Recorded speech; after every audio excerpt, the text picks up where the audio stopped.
like the bass to go.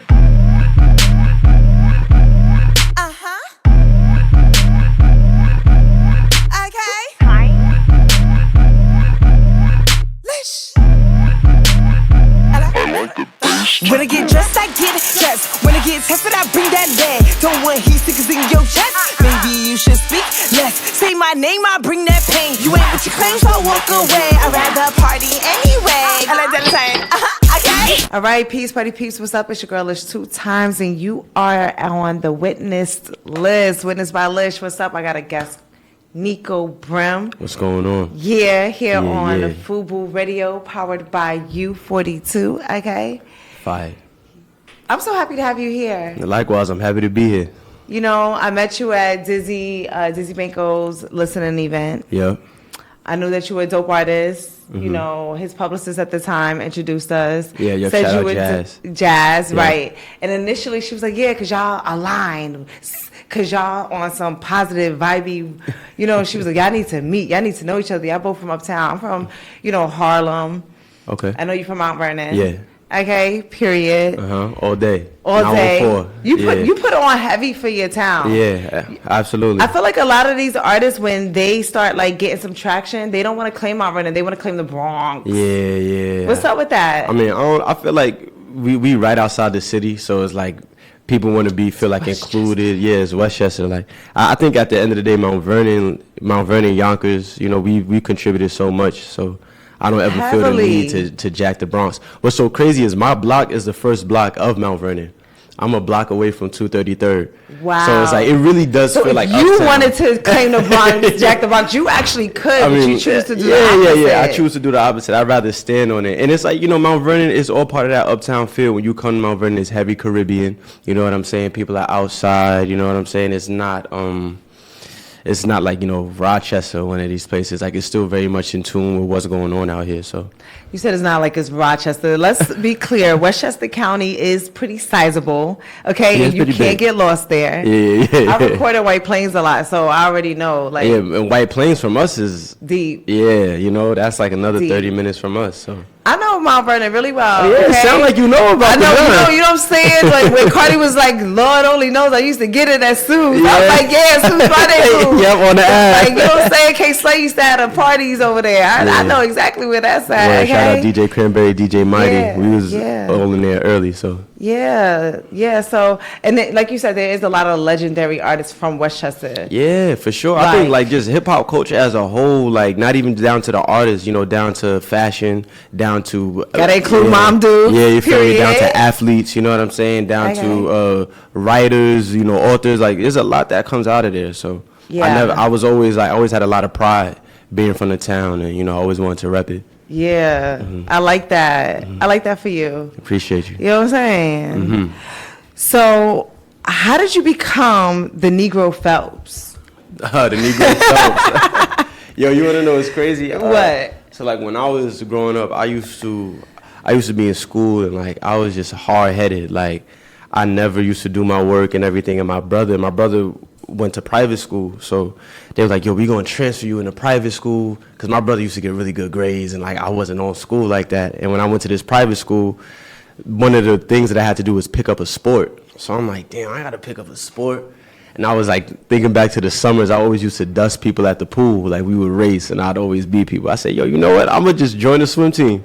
And then I ended up joining the swim team and I actually was really good. I went to states, you know, and like now niggas call me Negro Phelps. Period. It's just like a ongoing joke for me and my peoples, you know. So Yeah. that's really how I got that name. But yeah, I was on the swim team and all that. So Okay, so I like that. So, did your mom do swimming lessons for you young?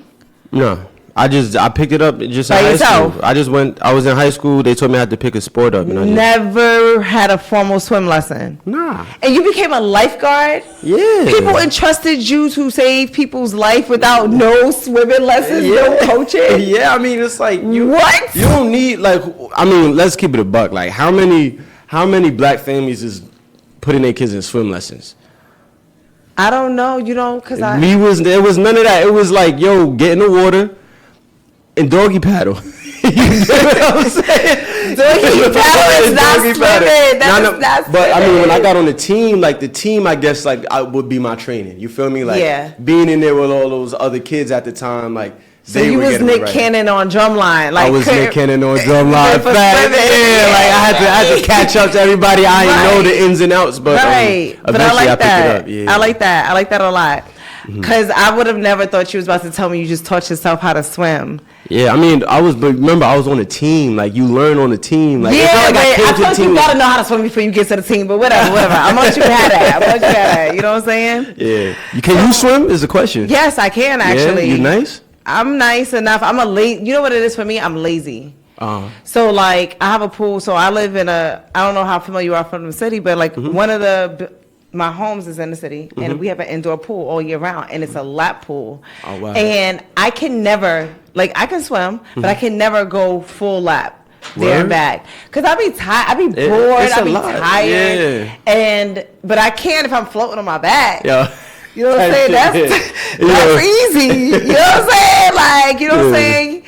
Yeah, but it's because when you in the pool, like, you can't talk to nobody, you can't listen to no music. You can't breathe. Yeah, word. It's just you and your thoughts for real. So it's you in survival for real. Okay, you ever like like, I'm slim, you're slim. I'm sure you've gotten pulled in by a wave or two on the beach and had to fight for your life. Okay, most stay in the salt water getting in your eyes. Okay, for sure. Yeah. So how does it feel when people remind you of like your parents' lineage, but I saw in an interview you said that you had to work like 3 jobs at one point to like bounce back to survive. But when people think of folks who are well known and who've been in the industry, they associate that with money. They associate that with like a silver spoon. Yeah. But people always want to remind you of whose child you are. Like, I haven't been able to come across an interview of yours where, you know, your parents weren't brought up, and some of that's because of you. It seems like you take pride in, you know, coming from the lineage in which you do. But for sure. How does that feel when people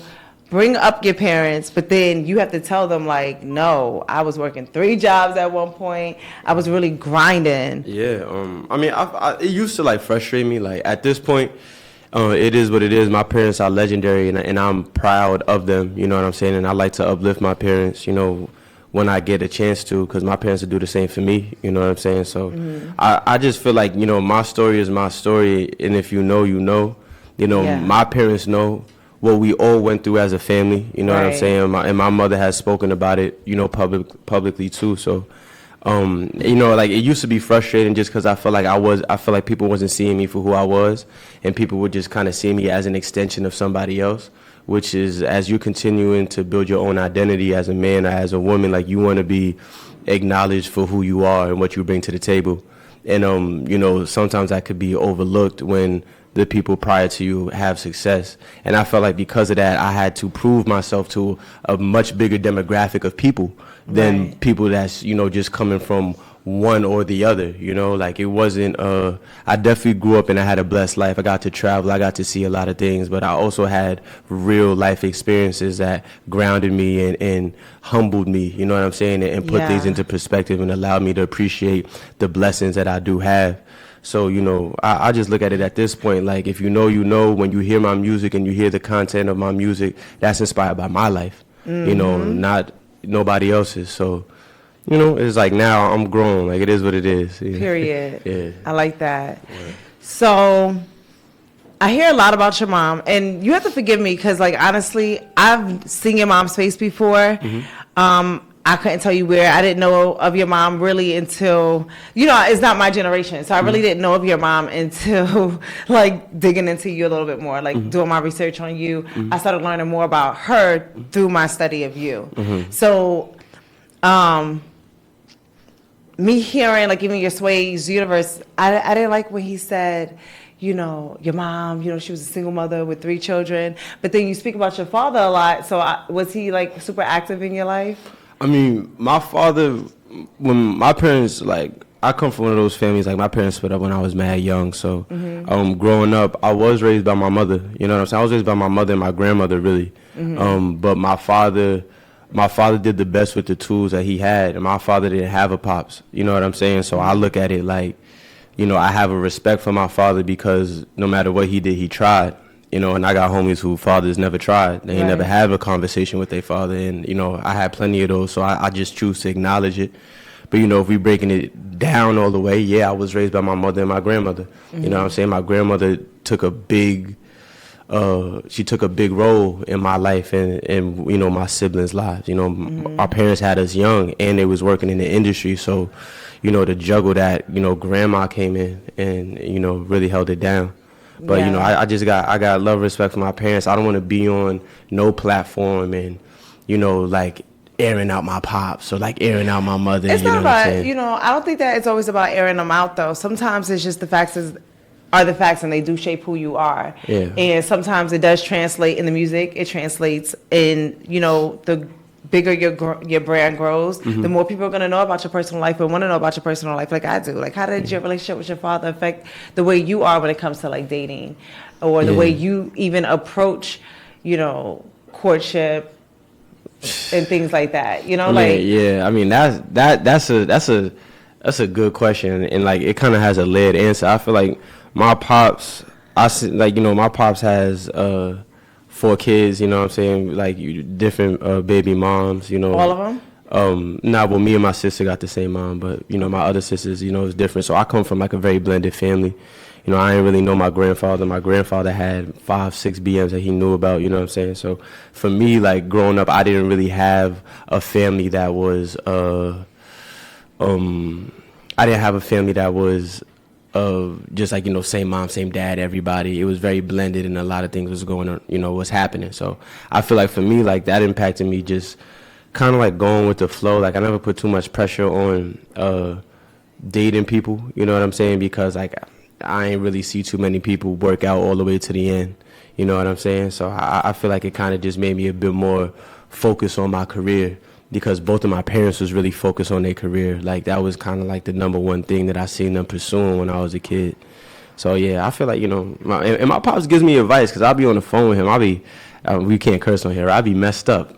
I'll be messed up, you know, dealing with these girls and trying to figure it out. But, you know, my pops, he gives me advice when he can.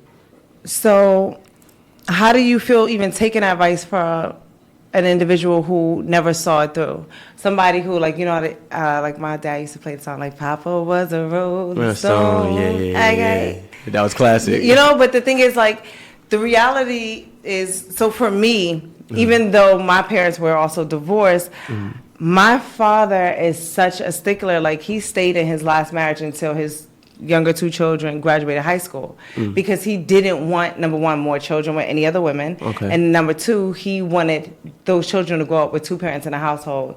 Even when they got divorced, he still stayed in the house because it was that important for him that both parents were in the house, seeing them together, even if it wasn't a relationship, just being able to co-parent and them feeling like they have both their parents equally.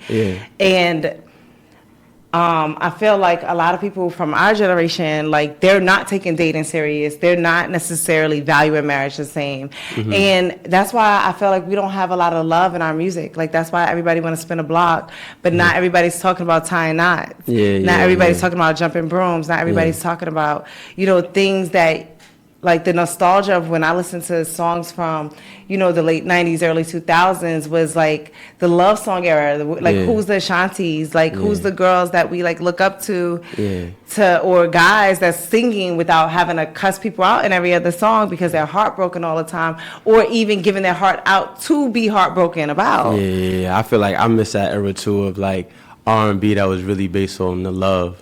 Like I miss and hip hop. And hip hop that was based on the love. Absolutely. I feel like our generation, like a lot of us didn't get to see that. You know what I'm saying? Like, you got to think about the generation before us.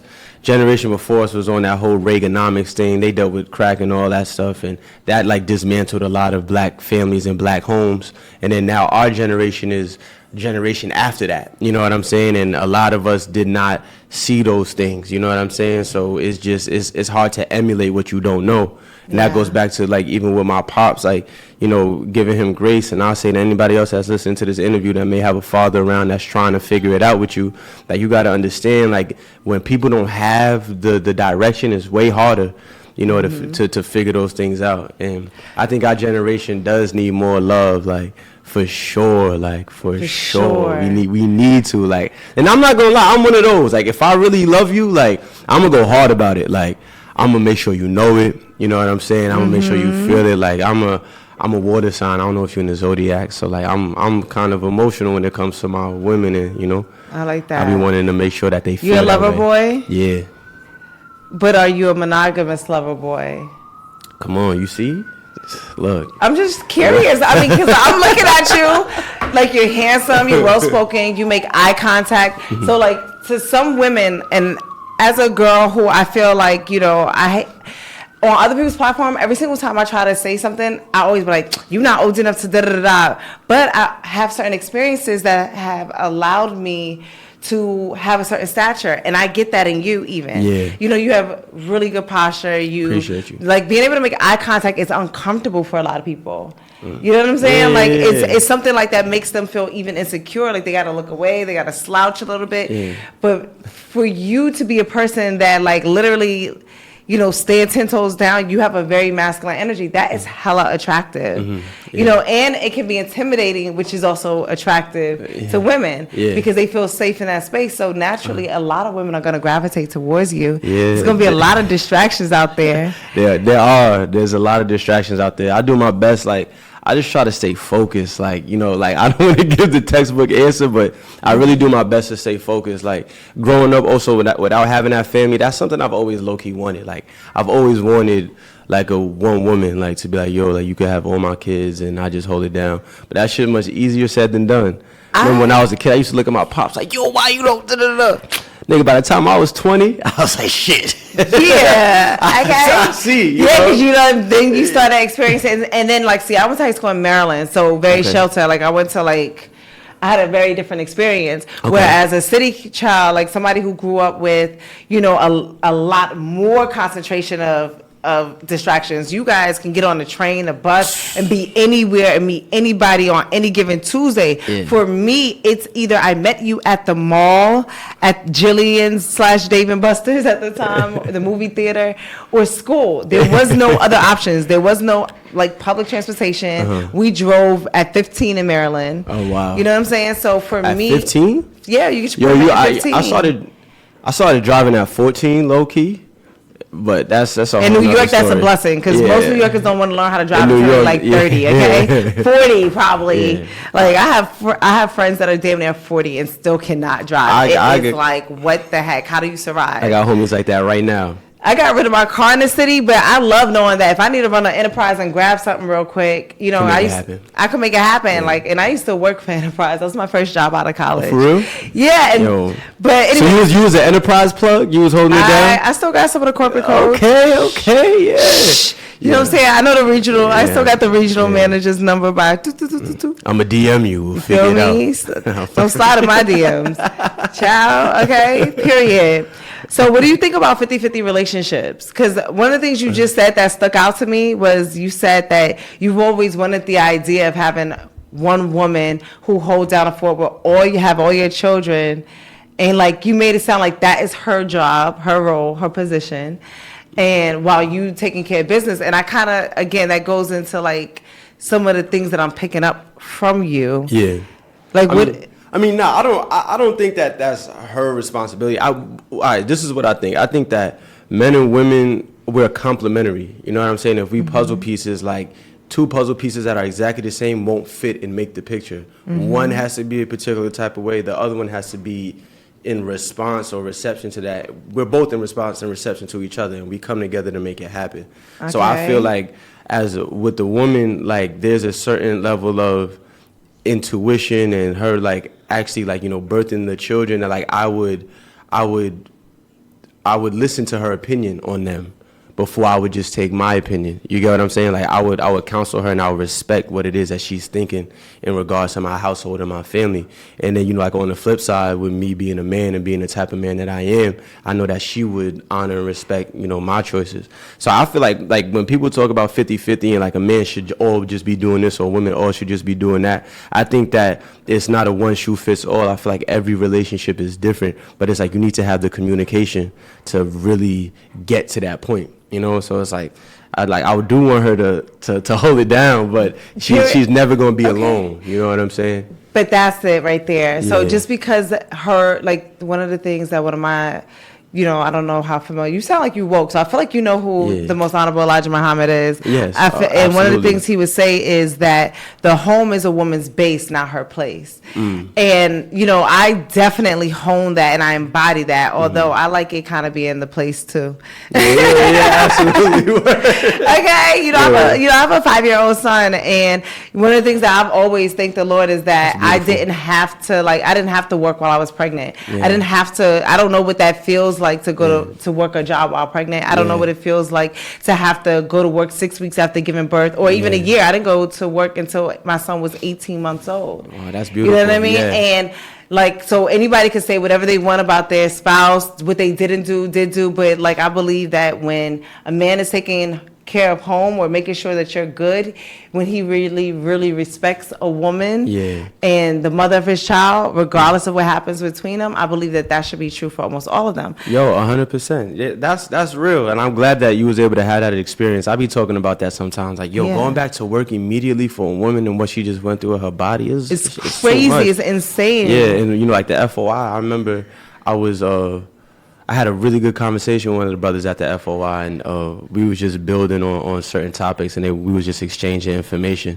So like, I'm all the way in tune. So I mean, sometimes I feel like I want to, you know, we don't have a whole lot of time, so I know I'm gonna have you back again. Yeah, for sure. But there was so many different things I definitely wanted to cover. I'm gonna come back to your name situation because we're gonna double back around to that. I feel like that's gonna be a great closer. But and I wanted to talk about. Hold on.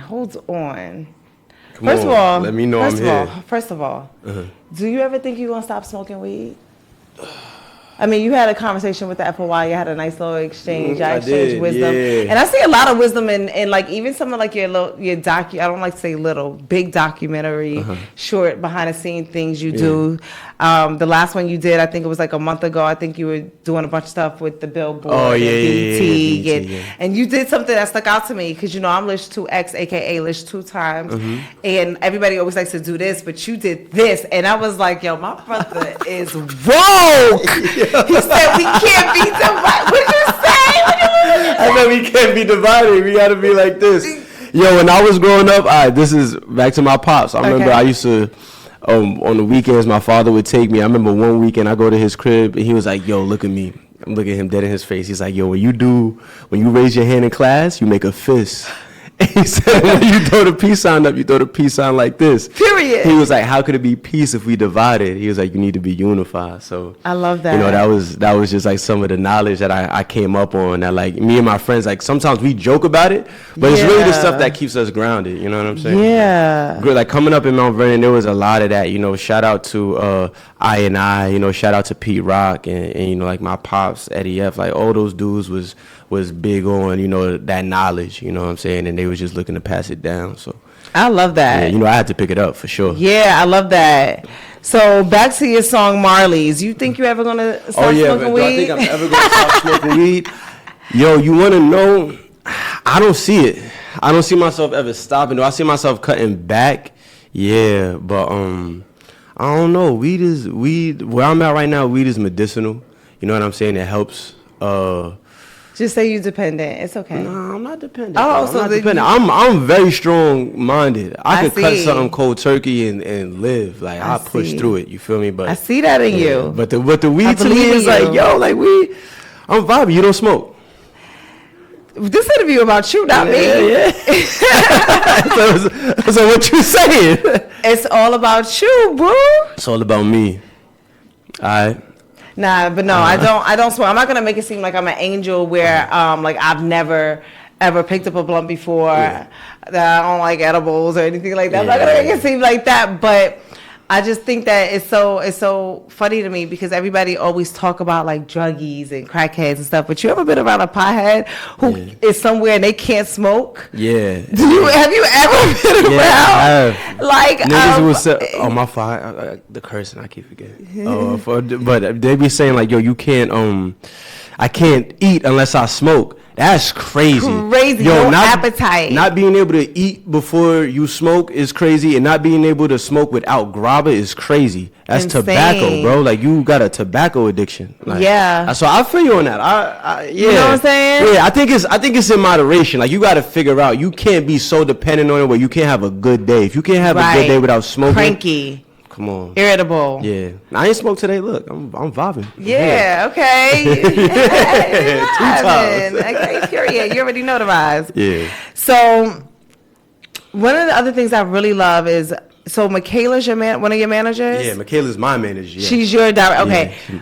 I love the fact that you said that she's your manager, somebody you went to grade school with. Yeah. People a lot of times, like, even myself, I fell into this. Like, we see somebody who manages somebody, they seem like they're doing a good job, they're looking for talent, we'll fall under their umbrella because they already have the connections. But you went with somebody that you just went to school with, who's just out the mud with you. Yeah. What 100%. made you go that route to building your team instead of, because obviously you have a lot of industry connections based on who your parents are. Yeah. What made you say, no, I want to give, the people around me, my everyday people, a shot to, like, take this position?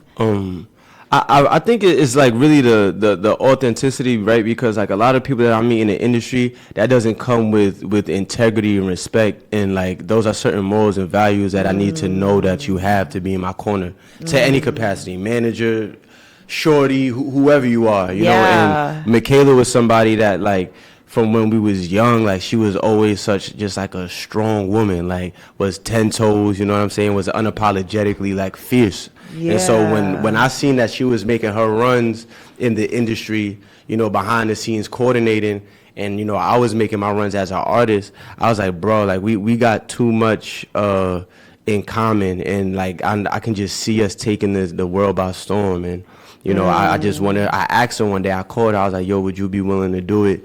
And she prayed on it, and she told me, yo, we locked in. And it's like, that's the type of people that I want in my corner, someone that's going to go about it the way that Michaela does. So. Has she ever managed any talent before? Well, she's over at RCA, you know what I'm saying? Oh, okay. So she handles. Excuse me. Yeah, Michaela. I'm thinking that this is just your lunchroom buddy. Michaela. Silly me.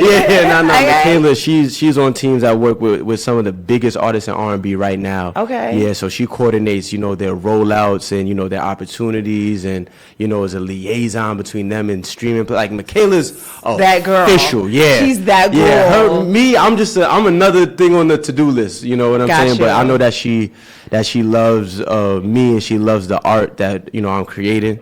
And so, we just looking to build, we just going to keep building. I love that. So what does believe in the colors mean to you? Ooh, so, hues is like, it's a play on the idea of being human, you know what I'm saying? Because I feel like we live in a day and age, yeah, you feel me, where everybody's, like, we're trying to fit into a mold, but, like, part of being a human is we come in such range, we come in so many different shades and colors to who we are. And so when I say believe in the colors, it's like, don't turn a blind eye to what's being shown to you. You know what I'm saying? Whether it be about yourself, whether it be about the world and the people around you, you got to believe what you see, so. Yeah, I feel like sometimes in life we'll try to, like, I feel like sometimes the benefit of the doubt is like trying to, like, lie to ourselves as opposed to just, being honest. And Hues is about exploring that space, as a person. I like that. Yeah. It's about getting it right, not getting it first. Yeah, absolutely. What is something that you feel like you're getting right now that you, because right now we live in an age where people try to say, oh, I did this first. Oh, they copying me. Everyone's piggybacking. Everybody's innovating. And we do live in an innovative world because, I don't believe that there's such thing as an original thought. It's about who's executing. Because a lot of people have thoughts and ideas, but they live with those ideas and their thoughts, and they never execute. Or they're too rambunctious, like they go to execute everything at once, so therefore there's no mastery behind what it is they're trying to execute. 100%, so exactly. What is something like, does that apply to you this far in your journey? Like, what is something that comes to mind immediately when you, like, what is it that you're getting right now? I think, like, like I feel like my growth in my career and my growth as a man go hand in hand. And I feel like for a long time I wanted to be like, Nas was my favorite rapper. I wanted to be the person at 18, 19, regarded as this prodigy, impacts the world, and you know, all of those things. But I've realized that over time I had to figure myself out as a man, be clear and grounded in who I am. And when I was clear and grounded in who I am, that allowed for the right steps to happen. You get what I'm saying? So it's like, it's one thing to be like, to just jump the gun, but that's not getting it right. Right. You just getting it first. And like you said, like nowadays, everybody's obsessed with the overnight success story. I'm not impressed by nobody's overnight success story. I respect hours. I don't respect titles. I got to know where your hours at. Did you do your 10,000? And, you know, that's about getting it right. I love that you said that because, you know, I'm a huge fan personally, I don't use microwaves. I actually threw my microwave away years ago, before I even had my son. And I heat up all of my food in the oven. I cook everything either on the stove or in the oven. I make everything from scratch. Yeah. Like, I don't buy processed food. I buy literally, if I want something, I need garlic powder, I use garlic. I don't use onion powder. I chop onion finely. I'm really big on that. And there's a process behind that. So when people appreciate even the most simple of dish, it's not that simple when you do it from scratch. 100%. But the way your body will absorb its nutrients and the way you will thrive throughout your day is completely different than that processed food. And that exact explanation can be applied to anything, specifically your career. You can sit here and you could just get signed, get the budget, do one song, but that's not going to nourish and nurture you as a person. It's not going to help with your growth and development the same way as if you grinded your way to your million. The reason why Hov is a billionaire is because Hov had to make Rockefeller. He had to make it. When you have to go through that part, you take certain tools with you for the rest of your life that can't be given to you from a title. You get what I'm saying? And it's the same thing when you're cooking for your family. And it goes same thing with the oven microwave thing, because when you put things in a microwave, you deplete the nutrients of your food. Yeah, 100%. So now it's like you're absorbing something, and that's kind of how I feel about the music these days. A lot of microwave music, everybody's just trying to go viral, but no one's trying to give substance, which we're going to remember this time next year. Yeah, 100%. Yo, everybody's trying to be what they think everybody else wants them to be. Yeah. I feel like now more than ever, there's a social anxiety on being honest. There's like you know what I'm saying? Like it got the whole culture. The facade. Right now. Yeah, like the facade is going crazy right now. I want to see more artists being themselves. Like, and being yourself doesn't mean you got to be woke. Being yourself, maybe you just a fly young nigga out here that's what you're about. You know, you feel what I'm saying? Word. Okay, period. Because we likes to dress. You know, we're going to get down to the scene. Oh, yeah. You ain't even know. So, speaking of that, that's a great transition because, you know, I'm all the way about fashion. Yeah, absolutely. Like you know, like Boss Man said when I walked in, like, he has never seen me dressed down ever. I think this is the first time I've ever worn sneakers and actually have more than one place to go because I just don't. And what's funny though is even for you dressing down, you still dressing up. You coordinated down to the colors. The bag was coordinated. Everything was fly. 100%. Thank you. Yeah. But what you wearing? Me, so I'll tell you right now. And I want to know down to the socks. Yo, I got you 100%. So we're gonna start with my tee. My shirt. Yo, you want to know? I'm big on supporting black brands. This is a up and coming black brand out of Brooklyn. I can't remember the name in this moment, but I met this girl on the train. She bumped into me on the train and was like, "Yo, I'm a fan of your music." She was like, "I would love to, send you some pieces." And she sent me this piece, and it's a rugby. It got the stitching on the back too. Yeah, it's giving polo. Oh, that's fly. Oh wait, stand up. Let me read that again. It says, "Always Ready Society." That's why stay ready. You ain't got to get ready. Yeah, so shout out Always Ready Society. Always Ready Society. Tell her to send me some drip too, okay? Yeah, I got you. So Always Ready Society on the shirt. What kind of undershirt you got on? I got a good white tee and a good tank top. You know what I'm saying? Are you into the Pima cotton? PC, I don't know the difference. Okay, I just like to test. Okay, right, yeah. So I got my my pro. I just keep my pro black. I like that. Just some jewelry on me just to keep it. What is that? Is that what's that? That's a Nefertiti, and this is Africa. Okay. You know what Period. I'm saying? Yeah. The whole continent. Yeah, the whole continent. You feel me? And then I got the most rich continent, in case y'all ain't know. Yeah, word, and the biggest. And I the got biggest. I got the good purple pants on, purple brand. You know what I'm saying? Like Got a nice little stack to them. Yeah. You feel what I'm saying? We like extra it. Pockets. We like it. I brought the rugby out on some 2010s New York shit. If you from New York. What's going on with those feet? Oh, Forces, man. Forces. Yeah, Give me to Force game. Yeah, come on. And get how I got them laced, I got them laced the right way. You know what I'm saying? Yeah, so. I don't even know how to properly lace my sneakers. You want to teach me because I'm not a sneaker person. I was gonna say you always dress up. You feel me? Because I Uber. It's always the heels. It's always the heels. You know what though? But I am trying to get out of that because I notice like when I'm places and I want to turn up, especially because I have a Jersey club workout, I'll be like, how am I get sturdy in these? Yeah, nah. Not heels. Definitely not. I have. Yeah, let me tell you. Somebody got the people footage. get steady. I'm like, I'm getting older because, I'm not about to be doing all that jumping up and down. Gangster. I feel you. But that's my fit. Like I said, the rugby's classic. I like that. In 2010s, we used to go hard over rugby. So shout out to Always Ready Society for getting me right. Yeah. She's so hove about her features. Yo, I love that bar. She's so hove about her features. God did it. Yeah. You did it. I was like, is that a play off of Jehovah? Like she has God-like features? Yeah, it's a double, maybe like a triple entendre. I said, you a hood Mona Lisa. She so hove about her features. God did it. You did it. So it's like hove on God did. You know what I'm saying? And like she's so hove about her features. Only God could do something like that. Yeah. You know what I'm saying? So it's just a play on that. I loved it. I played that part back like 3 times. Like, because what we not about to do is like bars go over my head. Yes, 100%. You know what I'm saying? Yeah, sometimes like as a man, like you see a woman that you just got to figure out a new way to explain how beautiful she is. That's what we need to be back on, fellas. We got to get back on trying to figure out ways to let these women know what they mean.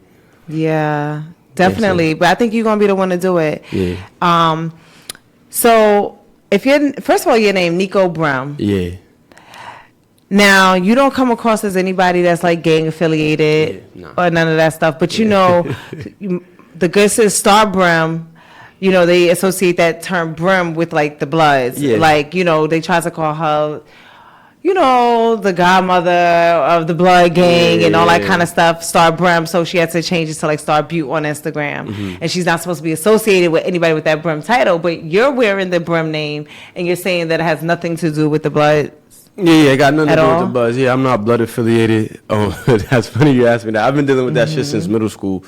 In 6th grade, the first time I got pressed on some gangbanging shit about my name. That's my real last name. Niko Brim is my actual name. Your last name is actually Brim. Yeah, that's my name. Wow, I missed that one. Yeah, so it's like I wanted to, even as an artist, like I wanted to like keep it real, like be authentic to who I am. So I wanted to go on my name. I didn't want to stage name. You feel me? Like who I am on the mic and who I am off the mic is the same person. You feel what I'm saying? One and the same. It's as real as it gets. Exactly. That was that.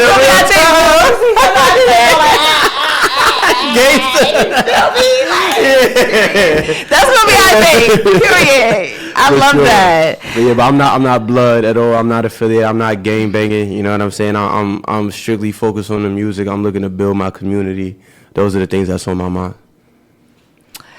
Yeah, I feel that 110%. But wow, I was not expecting you to tell me that was your actual last name. Yeah, word. I remember someone asked me, they was like, yo, like you into hats or something? Like, no, nigga. And if I was, I would have used Brim as that would have been a clever pun. You feel me?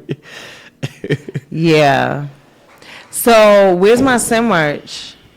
Where's your merch, you said? Yeah, where my Sim merch at? We've sold out of the smalls. I like and that the for mediums. You. I like that for you. That's what's up. Yeah, so I got vinyl though. I could sign a vinyl.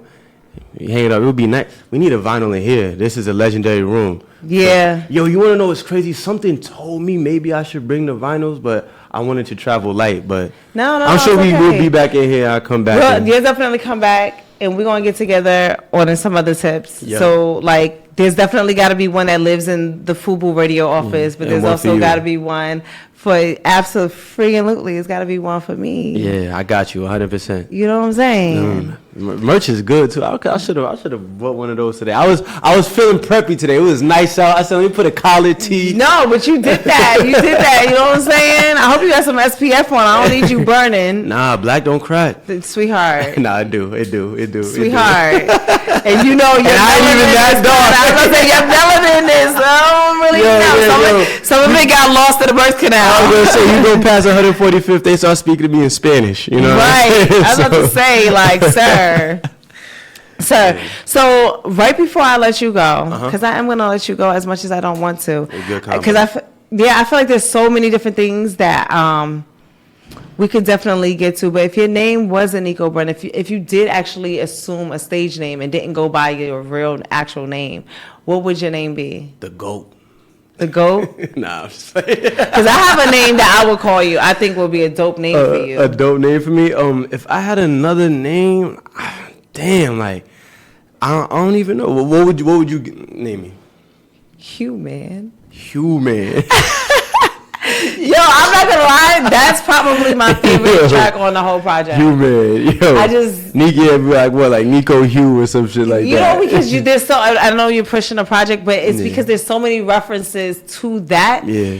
Throughout your catalog, Yeah, 100%. and throughout your aura, throughout your interviews, throughout everything, like literally, it's been the Niko Brim show since your manager confirmed with me. So that's all I've been watching and consuming to make sure I was prepared for you today. And I just feel like that is such a fitting name for you. Yo, I'm not gonna lie, that'd be a fire like comic book or series or something. Human. Something like that. Yeah. I mean, we'll see. You know what I'm we'll saying? see. Yeah. Like, I got one of the dopest editors in the game. We about to, like, have to figure something out. You know what I'm saying? Yeah, okay, come on, let's figure it out. Yeah. Human definitely gives me like superhero. Like I feel like if like I need superpowers with a name like that. Like No, but you do have a superpower, actually. I think your masculinity and your confidence and you being so comfortable in who you are is such a superpower because it's so rare. I Like, appreciate that. a lot of people come from, I like men, like, old enough to be my daddy because there's none of my peers can do nothing for me, respectfully. I feel that. Most certainly not mentally. Yeah. You know, like, to answer my own question earlier, like, I don't believe in 50-50 relationships. You know, like, I don't believe in none of that stuff. Yeah. So, like, for me to see somebody that is still young and thriving and like very comfortable who they are, you honor your mother and your father just like the scripture tells us to do. I feel like you are somebody that's like a great example for the next generation to come. Yeah, and when people are having the conversations and the dialogues about who is like on social media talking about how ratchet music is these days and how filthy the female rap arena is. And I'm like, well, hello, they're here. Y'all just don't show them no love. Rhapsody being a good example. Yeah, absolutely. I Yep. like to include myself in that. I Yes, feel like there's a lot of female rappers that's doing it. And then there's guys like yourself, even Dave East. Like, I feel like you guys sounding, oh, that would be a great, dope collab, you and Dave East. Hell yeah, let's make it happen. Shout out Davey, shout out Masterpiece. Yeah, I gotta hit up Sap ASAP. Yeah, come on, let them know. You know, I opened up for him what was it, like 2018 maybe at Urban Plaza? He had a show in Urban Plaza like right before one of his tapes dropped, and his management and them reached out to me, and we was able to touch the stage together. So That's that was dope. fire. I would love to do a track with Davey. That would be so dope. I could totally Fire. see that. You know what I'm Yeah. saying? But wait in line. But listen, I could definitely see that for you guys. But you are definitely somebody that I could see really being like you, LaRussell. That's another one who's like all about his entrepreneurship with his Yeah. music.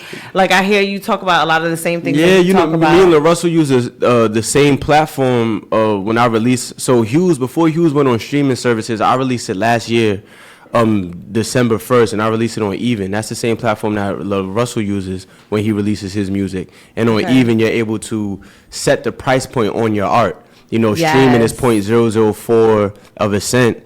So, you know, if you want to make $500, you need hundreds of thousands of streams. If you want to make $500, if you know 50 people willing to spend $10 on your product, you can make that money back. And in this day and age, nobody thinks about how to build and accumulate wealth along the way. Everyone's looking for the deal.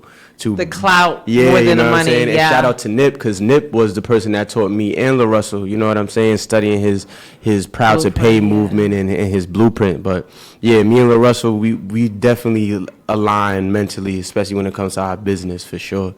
That's someone I haven't met neither. I'd love to That'd be sit down with another him. dope collaboration Yeah. I'd be interested in, because he's somebody who's very, like, just bars heavy. He likes Yeah. to rap and just talk about stuff. Yeah, go So- get that bag. Yeah, go get that bag. I'm like, stop yelling at me. I'm God. going to get the bag. Yeah. You know what I'm saying? And that's, you know, and it's so crazy, because that's one of the reasons why I decided to, like, really hone in on the media aspect of things, because with artistry, I think that a lot of times, you know, artists are put in a box. You have to be this or that. But now we live in an age where you can do so many different things if you can just be super organized with your time, you know, and disciplined. 100%, yeah. So I'm very Time management, excited discipline. about your future. Thank you. As am I appreciate you. And, you know, I look forward to having you back again. Most definitely. This was lit 2 times. Okay, 2 times. You already know the vibes, periods. While we on that note, I'm definitely going to get you to shout out FUBURADIO. Okay. Okay, and I'm going to pause it now. Put it out. Well, oh yeah, definitely let people know where they can find you. Yeah, what's going on, y'all? This is Niko Brim. Niko Brim on all social media. That's Instagram, Twitter. Niko_Brim on TikTok. My project Hughes Volume 1 is out now on all streaming services. We have merch out. For the company video out now. Southside Sundays video out now. Make sure to check out my feature that's up and coming on Rhapsody's album, Please Don't Cry. Yeah. Dropping May 17th. We here, Mount Vernon, stand up. What's going on, y'all? It's Niko Brim. Y'all are tuned in to Witnessed by Lish. Hey, yo, Lish, turn me up 2 times. Okay. Yeah.